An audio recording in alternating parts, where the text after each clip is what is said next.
भारत में मोटापा एक बहुत बड़ी प्रॉब्लम है, स्पेशली महिलाओं में। स्टडीज के अनुसार भारत में 20 से अधिक एज में 4.5 crore females and 2.6 crore males obesity का शिकार हैं। वेट लॉस करने के लिए बहुत सारी एक्सरसाइजेस हैं, डाइट्स हैं, जिससे आप वेट लॉस कर सकते हैं, वेट को मैनेज कर सकते हैं, कंट्रोल कर सकते हैं। लेकिन जब इससे भी आपका वेट लॉस नहीं होता तो लोग सर्जरी का ऑप्शन चूज करते हैं। इस वीडियो में मैं आपको बताऊंगी कि वेट लॉस सर्जरी एक्चुअली होता क्या है, इसके बेनिफिट्स क्या है, इसके साइड इफेक्ट्स क्या है, किसको ये सर्जरी करवानी चाहिए, किसको नहीं करवानी चाहिए, एंड अगर आप वेट लॉस सर्जरी करवाते हैं तो आप कितनी कॉस्ट एक्सपेक्ट कर सकते हैं।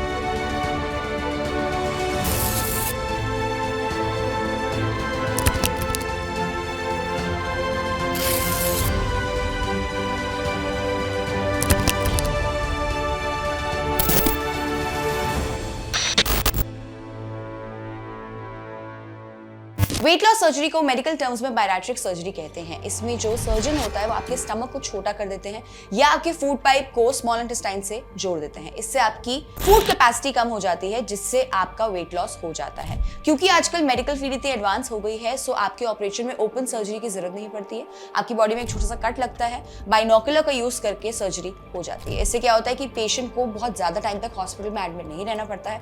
पेशेंट बहुत जल्दी रिकवरी भी करता है, बहुत जल्दी अपनी नॉर्मल मूवमेंट शुरू कर सकता है। तो देखते हैं किन किन लोगों को सर्जरी करानी चाहिए। एक एवरेज ह्यूमन बीइंग जो है, उनका जो BMI है वो 19 to 25 की रेंज में होता है। BMI is body mass index, which is height and weight का आपका रेशो। जैसे जैसे आपका वेट बढ़ता है आपका BMI भी बढ़ता है। लेकिन ओबेसिटी एक नॉर्मल मोटापा नहीं है।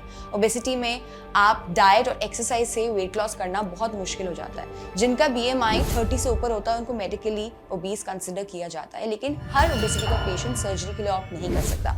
अगर आपका BMI 35 to 40 के बीच में है तो आप सर्जरी करवा सकते हैं। ऑल्सो ओबेसिटी के साथ साथ अगर आपको और बीमारियां हैं जैसे कि diabetes, thyroid, heart disease, metabolic syndrome etcetera, तो अगर आपका BMI 35 से नीचे भी है तो भी आप बैरिएट्रिक सर्जरी करवा सकते हैं। अगर हम एज की बात करें तो आपकी एज की रेंज होनी चाहिए 18 to 65 के बीच में। वेट लॉस सर्जरी की कॉस्ट वेरी करती है। 2.5 लाख से 7 लाख के बीच में कहीं वेट लॉस सर्जरी का खर्चा आता है। लेकिन दैट ऑल्सो डिपेंड्स कि आप कौन सा हॉस्पिटल में है, सर्जन की फीस कितनी है, प्री ऑपरेटिव टेस्ट कितने के हैं, पोस्ट ऑपरेटिव केयर कैसी है, एंड आप कौन से टाइप की सर्जरी करवा रहे हैं। सर्जरी से पहले सर्जन चेक करते हैं कि आप मेडिकली फिट हैं या नहीं। इसके लिए कुछ ब्लड टेस्ट किए जाते हैं, जिससे आपका white blood cell, platelets and haemoglobin की मात्रा बॉडी में पता चलती है। इसके लिए ECG भी कराया जाता है, जस्ट टू सी कि आपको कोई हार्ट प्रॉब्लम है या नहीं।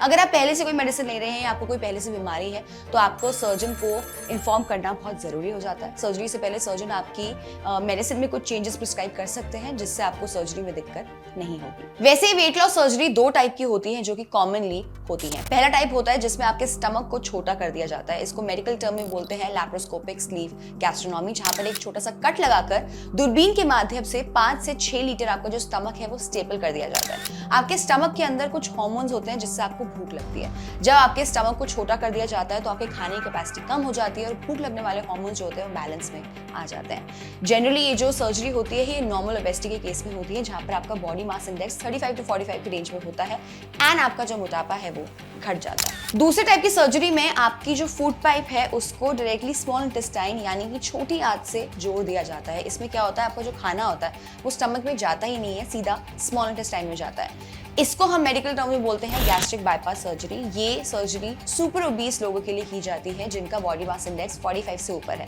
लेकिन इसमें आपकी विटामिन और कैल्शियम की डेफिशिएंसी हो सकती है, तो इसके बाद आपको रेगुलरली सप्लीमेंट्स लेने पड़ते हैं। अब देखते हैं कि सर्जरी के बाद आप क्या एक्सपेक्ट कर सकते हैं। अगर हम वेट लॉस की बात करें तो लगभग आप 50% तक का वेट घटा सकते हैं सर्जरी के बाद। इसमें ऑलमोस्ट 2 साल आपको लगभग लग जाते हैं।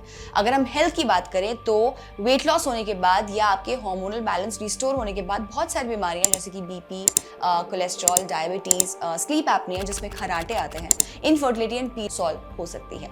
WHO के अनुसार 12 से 13 ऐसे कैंसर्स हैं जो कि ओबीस लोगों में इनका रिस्क ज्यादा पाया जाता है। लेकिन बैरिएट्रिक सर्जरी के बाद इसका रिस्क काफी कम हो जाता है। सर्जरी के बाद 1 से 2 दिन लगते हैं पेशेंट को हॉस्पिटल से डिस्चार्ज होने में। कई केसेस में 5 हफ्ते भी लग जाते हैं लगभग रिकवर होने में। किसी भी ऑपरेशन में चाहे अपेंडिक्स हो, C-सेक या सिजेरियन हो, 2 से 5% कॉम्प्लिकेशन के चांसेस होते ही हैं। ब्लीडिंग, ब्लड क्लॉट, लीकेज या इन्फेक्शन हो जाना। तो ये सर्जरी सिर्फ वही कराए जिन्हें सख्त जरूरत है इस सर्जरी की। सर्जरी के बाद बॉडी को 4 स्टेजेस में खाना दिया जाता है। इसमें डाइटिशियन का बहुत इंपॉर्टेंट रोल होता है। पहला स्टेज होता है जिसमें आपको 1-2 हफ्ते तक लिक्विड डाइट पे रखा जाता है, जिसमें आपको सूप एंड ब्रॉथ पिलाया जाता है। इसके साथ साथ आपको बहुत सारा पानी पिलाया जाता है जिससे आपकी बॉडी सुपर हाइड्रेटेड रहे। नेक्स्ट 1-2 हफ्ते आपके स्टेज 2 चलता है जिसमें आपको खाने को पीस कर या प्योरी बनाकर खिलाया जाता है, जिसको कह सकते हो आपकी चिकन, फिश, पनीर, अंडा, दही, ऐसी जो चीजें होती है उसको मिक्सी में ब्लेंड करके इसकी प्योरी बना के आप खा सकते हो।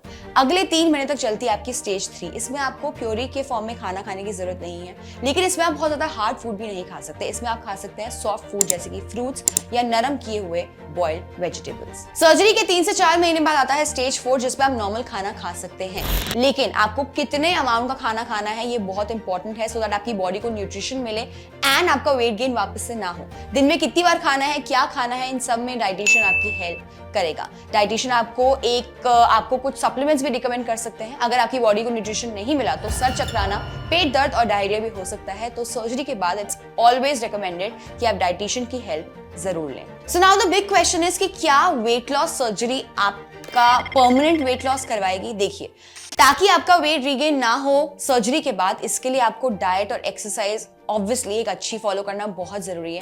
एक्सरसाइज के लिए डांस क्लासेस या आप स्पोर्ट्स ज्वाइन कर सकते हैं। डाइट के लिए आप डाइटिशियन की मदद ले सकते हैं। आपके टेस्ट, आपकी न्यूट्रिशन, आपकी बॉडी के अनुसार आपको फूड प्लान्स बना के डाइटिशियन देगा, सो दैट आप उस वेट को मेंटेन कर सके। वेट लॉस सर्जरी एक बहुत बड़ा डिसीजन है, सो प्लीज बहुत सोच समझकर ही इसको ऑप्ट करें।